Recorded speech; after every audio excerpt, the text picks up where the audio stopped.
Hey, everybody. On today's Locked On Bama, we're going to welcome in our buddy John Garcia to talk about recruiting. One of Alabama's key commits has just released his top five. We're going to talk about that. And as always, we're going to talk about Arch Manning because Arch Manning is the biggest name in recruiting circles right now. So we will certainly bring that up. And Ohio State got a huge commitment from the top prospect in the 2024 class. And how will that affect Alabama? We'll talk about all that and more on today's Locked On Bama. Locked On Bama, your daily podcast on the Alabama Crimson Tide. Part of the Locked On Podcast Network, your team every day.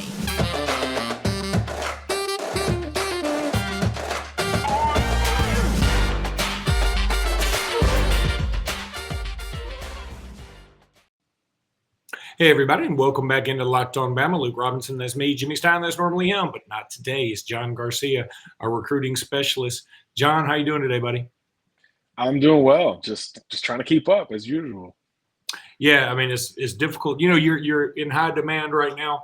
For those who don't know, John has allotted time all throughout the week to go on different Locked On podcasts. So if we don't talk about somebody that you're interested in today, you can go check out maybe another one of the podcasts that you know that kid is interested in, and he might be brought up on another podcast, and Alabama may be mentioned in there. So that's something to think about because we talk about so many different guys, and we can only have John for so long. John, appreciate your time as always. I think we'll start this off with thanking everybody for making Locked On Bama the first place you listen when it comes to Alabama podcast. But also, we will start with Kelby Collins. This is one of the top prospects in the state of Alabama. He just, like literally a couple hours ago, maybe even an hour ago, released his top five. He's got Georgia, Florida, Oklahoma, South Carolina, and Alabama. The couple of things that stand out to me there are that there's no Auburn, and South Carolina making the list. I think South Carolina making the list is a big time statement. Yeah, I would have expected the other school from the state of South Carolina to maybe be on there with the Clemson Tigers. But look, that coaching staff went under major transition under Dabo Swinney, and that includes multiple assistant coaches, Brent Venables and Todd Bates, both now at Oklahoma. Todd Bates, of course, a great defensive line coach and Birmingham area recruiter. So naturally, Oklahoma is on that list, maybe in place of Clemson. But yeah, I'm with you, Luke. I'm surprised Auburn was not on there. Ole Miss, I thought, was a little bit of a dark horse for him as well. But look, this is a heavyweight battle, right? It's Alabama, it's Georgia at the top of this thing. Florida is trying to get him back on campus. South Carolina recently got him on campus, and we mentioned the coaching ties to the Oklahoma Sooners. So really curious to see where his timeline goes from here. Isolating these top five schools typically, Luke, means these are going to be the five official visits. So if Kelby starts to schedule those in short order, you wonder how quickly he may be able to come up with a decision. If he does so sooner rather than later, I think it's more of a Bama-Georgia deal, which, we're talking about a top D lineman, so everybody's shocked to hear that. But I think the longer it goes, I think Florida, maybe Oklahoma could become a dark horse in this recruitment because, look, the state of Alabama is loaded up front on the defensive line, easy to kind of jump into the edge rushers, the pass rushers, Peter Woods, Quay Russaw, or even a James Smith gets more pub, Tamarian Parker maybe even, than a Kelby Collins. But Kelby Collins can absolutely play. I think from a physical standpoint, he may be the most ready to jump into college ball right now. I mean, to look at the kid, 6'5", 265 pounds or so, and just looks rocked up. He looks ready to go from a physical standpoint and has really matured as an interior pass rusher and block occupier on the defensive front. So I'm a big fan of this kid. I think he's more valuable than some of the other names that maybe get some notoriety in the state. And you look at his top five, and I think it reflects some of that. This is a major recruiting battle in the state of Alabama. And my gosh, 4 of the 5 are out-of-state options at this point. So it will be interesting. Of course, he's been to Bama plenty of times. Curious, though, to see how those official visits look and how soon Kelby wants to get this thing done, because he's been one of those that's been on radar for 2 and 3 years now. So he kind of knows where he's at with certain schools. And of course, Alabama is among the ones he's most familiar with. You have to think that bodes well for the Tide, right? That they are the only in-state program involved. I mean, I guess we say that as if they're like 100 in-state programs. I mean, if it's really Alabama and Auburn. I mean, if UAB were on the list, no offense to UAB, I think it might be like, what the heck's going on? Although we used to say that about Jackson State, right? So who knows?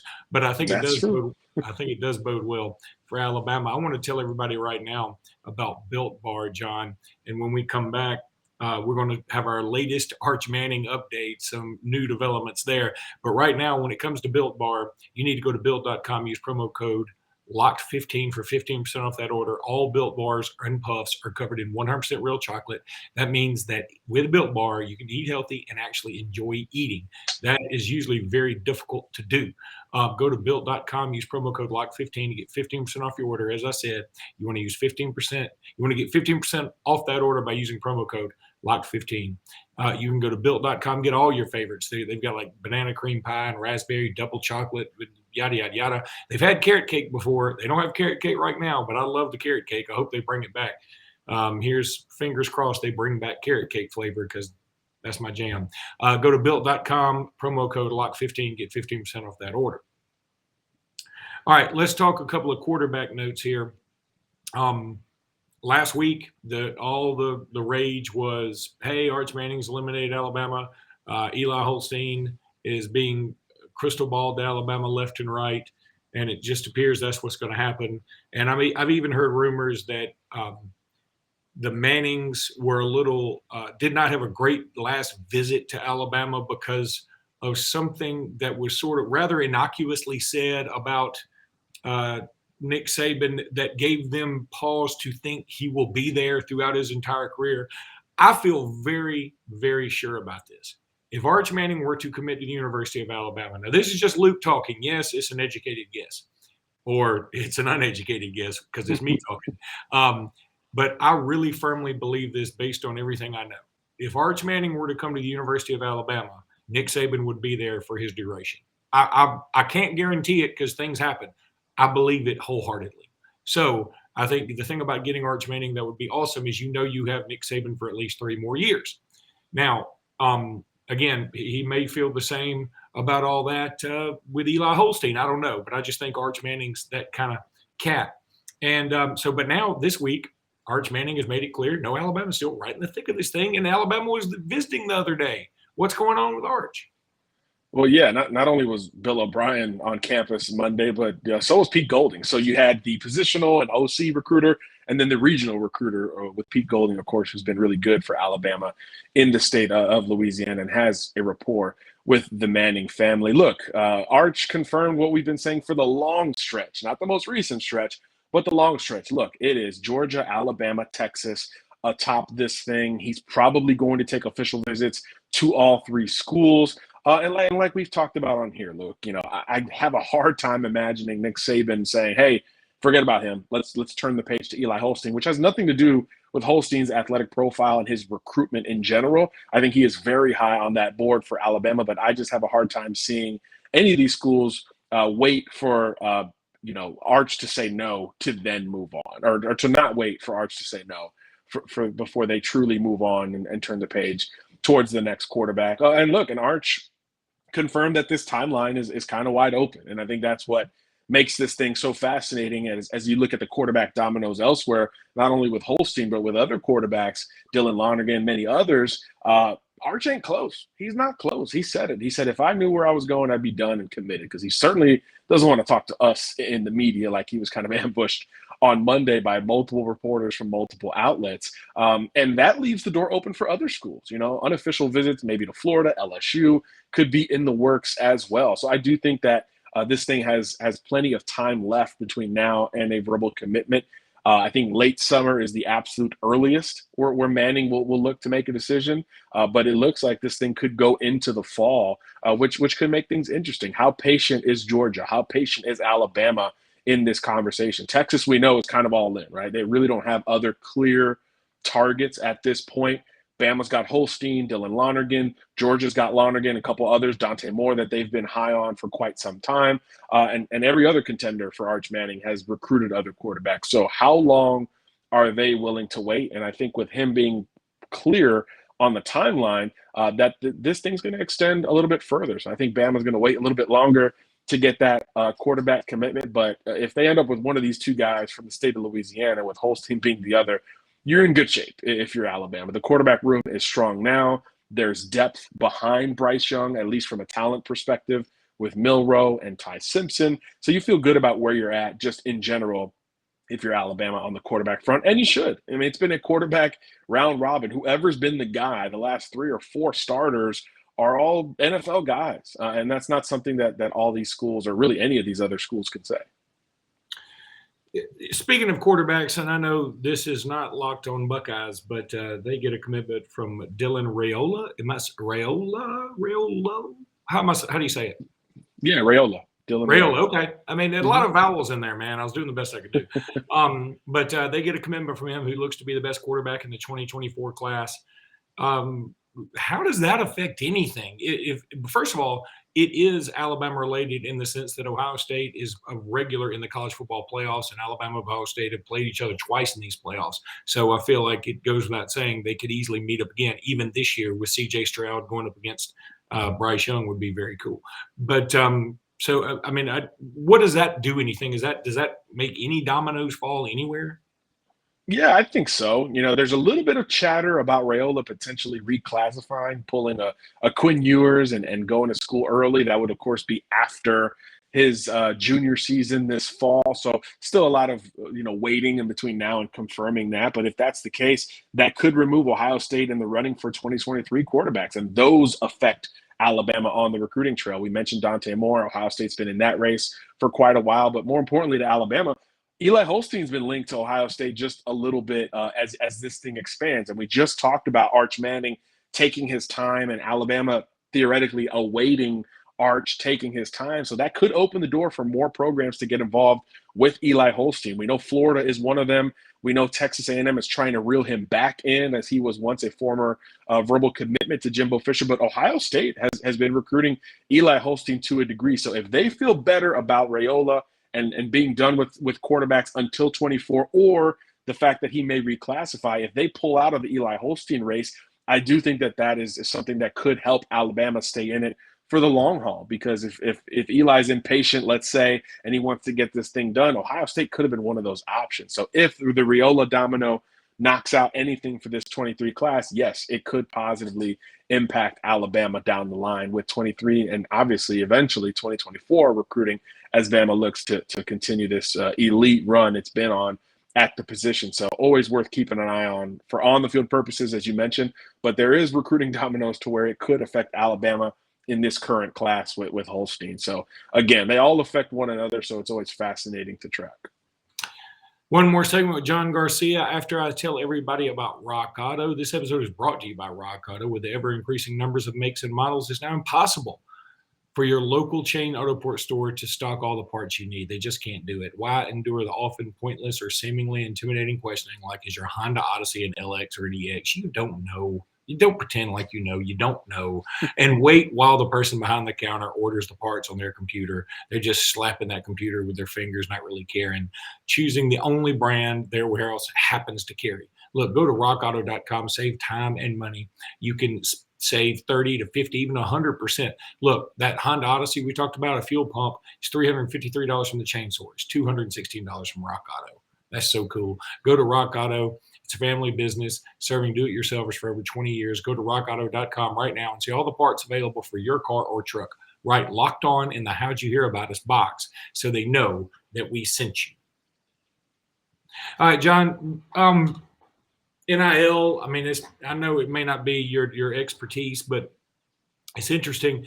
The NCAA, which has been as toothless of an organization as humanly possible, has come out and said, okay, we ain't screwing around no more. We're going to crack down. If you're not doing NIL the way we think you should, we're going to do this, and blah, blah, blah. Number one, do they really have any power? And number two, isn't it kind of BS to say, okay, it's the Wild West. Everybody do what you want to. We're throwing our hands up. And then when everybody goes, hey, wait a minute, this isn't really working. We need a governing body that could maybe oversee this. And shouldn't that be y'all? And they go, yep. And not only that, we're going to punish everybody for things that they've already done, which weren't really illegal until right now. I mean, there's a lot of problems with this, right?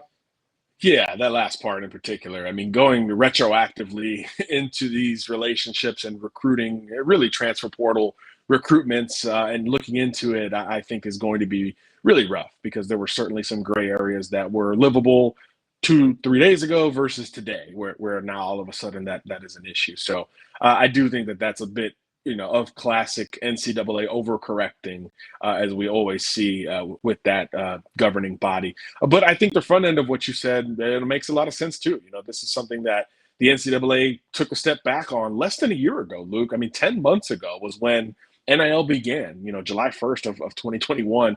And 10 months later, they're like, holy crap, we messed up. We got to go in there and overcorrect.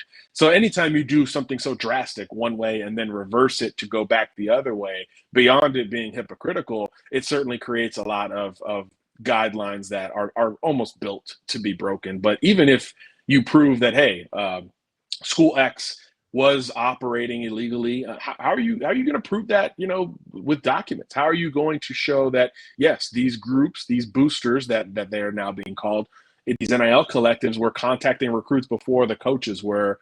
There's really no way to look into that and lock in those conversations, because again, until this point, it was not illegal for them to have communication. So now they're trying to separate the coaches from the collectives, which are now called boosters, and trying to navigate the communication between all three parties. And that's just something that has always been hard to do. And I don't see how that is any different in this day and age, Luke. So I don't really see a whole lot changing because of these changes that we've seen from the NCAA standpoint. Compliance was already involved in NIL. They'll remain involved in NIL. And as usual, the good programs will operate in the gray areas because recruiting has been associated with that from day one. It's just had different names and different formats. And I think that will continue, particularly in the transfer portal, a little bit more watered down with high school and junior college recruiting. But in the portal itself, these guys know what's on the other side when they jump into the portal, at least on the front end and on the high end. The Jordan Addisons of the world will certainly be aware of what's out there. I see the biggest problem going forward is going to be getting all the schools to agree to a set of rules anymore. Because I think if you're Texas A&M, you go, look, we're the hungriest fan base in the country, arguably. We have as many resources as anybody in the country, maybe more, and we have very little to show for it. And our fans want some success. They're dying for it. I mean, there's no Final Fours. I don't know if they've been to an Elite Eight. There's no college football play. There's no SEC championship since 2012, since they got in the league. I don't even know when the last Big 12 championship they had was. They're probably most famous for losing 77-0 to Oklahoma, in the last 20 years. So I think you're going to have them say, hey, look, we can do a lot of this stuff that was legal in these few months since Congress basically told y'all to shut it down, or the Supreme Court did. So why should we care if Purdue can't catch up? Why should we care if Oregon State can't play in our sandbox when it comes to football? Why do we care about that? And see, you have to have everybody buy in. The NCAA screwed this up decades ago when they could have said, okay, here's the deal. First of all, we need to acknowledge that Alabama, Ohio State, and USC cannot play by the same rules as, Utah State, Rutgers. This is Rutgers, independent Rutgers from way back when, and, South Florida. They just can't play by the same rules because it's apples and oranges. And now what we're going to do is we're going to have to cull some of these things, and then we're going to have to get all these remaining teams to say, okay, we're all going to abide by this set of rules. And if we think something's illegal going on, people are going to have to give up some rights. Like I know when it came to the Cam Newton thing a long time ago, one of the things, the NCAA couldn't look into as much as they wanted to look into because everybody just said, you can't, I'm not showing you that. You don't have no right to see that from me. And the NCAA should have had some rules in place that go, if you don't cooperate, we can assume guilt, which is a dangerous path to go down, but to some degree. There are people smarter than me that should have come up with this. And so now we have gone from the rules are tight and completely unfair and unblack balanced to there absolutely no rules at all. And now we're going to try and dial it back down. It's going to be difficult, man.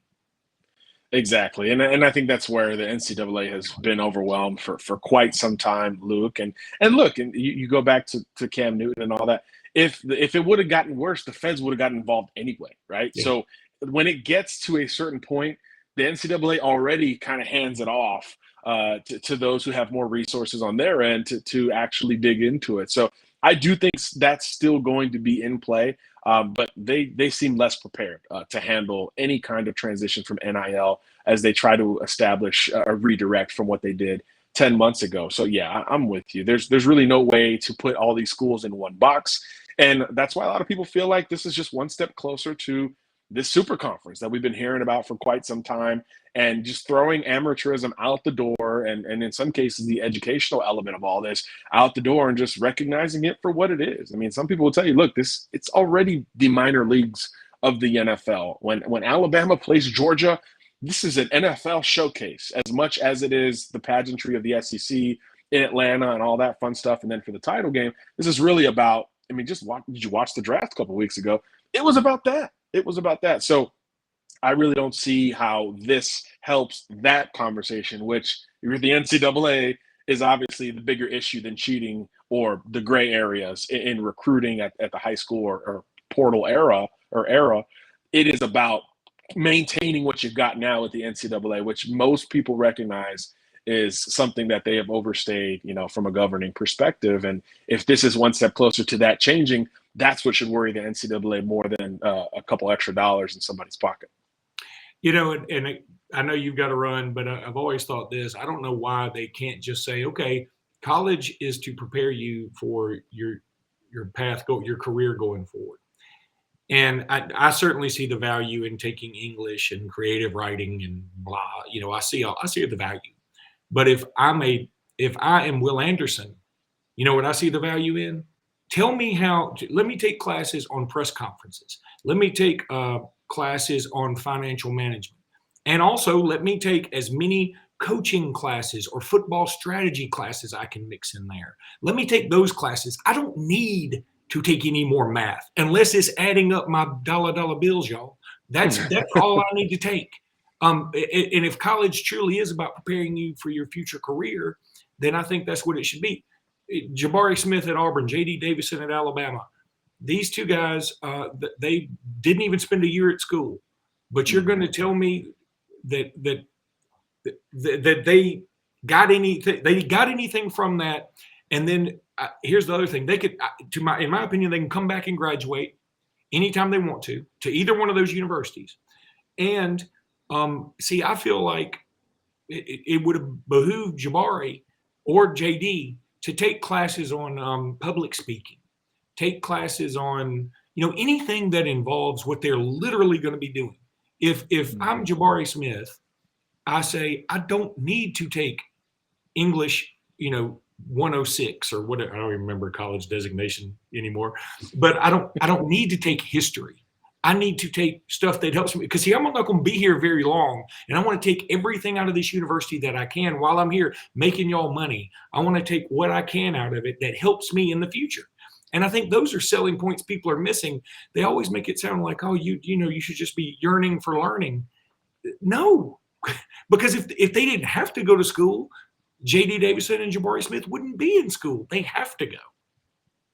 Right. And there's not a whole lot of avenues elsewhere, especially when you get outside of basketball. It gets even smaller. It is college or nothing on the football front. So yeah, that is something that people need to look inward for. What do you believe college is for? A curriculum is a curriculum, right? It's like a standardized test. Like, okay, it fits some people. It doesn't fit a whole lot of people on that same front. But yeah, what are you truly looking for at the next level? And I think, that question is up for debate. And it's something we should reassess, right? It's any good business, it has a self-awareness, right? And let's not pretend colleges aren't businesses. It is always about reassessing and adjusting to the status quo. We've seen Nick Saban do it on the field, and it has helped him be the most dominant coach in the history of the game, and certainly the current history of the game. You have to adjust your business strategy always. So why won't colleges do the same thing? It's a great question, but it starts oftentimes with the adults, not so much the kids. And you certainly can't blame the kids for taking any kind of advantages they can get in the meantime, while they do have to go through some of the trivial stuff that we just talked about. John, you're the best, buddy. Thanks for staying over with me a little bit longer, and can't wait to have you on again next week. And until then, roll tide, buddy. Always a pleasure, Luke.